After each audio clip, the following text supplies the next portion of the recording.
For over 50 years, orcas have been kept in captivity at Seaworld in unsafe, hazardous, and cruel living conditions.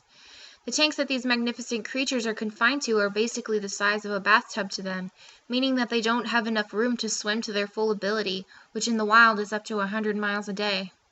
Due to this type of living condition, many of the orcas die between the ages of 9 and 13, when in the wild the average life expectancy of these creatures is between 50 and 70 years.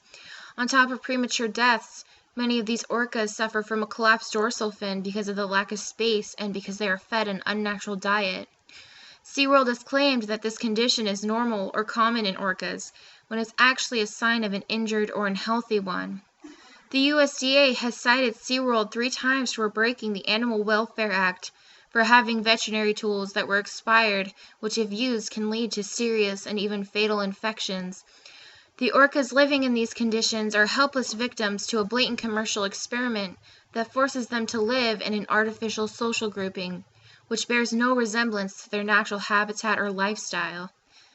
If Seaworld is not shut down, orcas will continue to be mistreated, overbred, and abused. They will no longer be the happy species of animals that we have grown to love in the wild. And the parks will become more and more unsafe for not only the public but the workers as well. There have been many cases in which the orcas have turned on their trainers. Many of the trainers have died. No matter how much you train them, they are wild animals and have a natural instinct that many animals do. The incident numbers and death counts will continue to skyrocket as years go on, unless action is taken, and by action I mean completely shutting down these cruel facilities.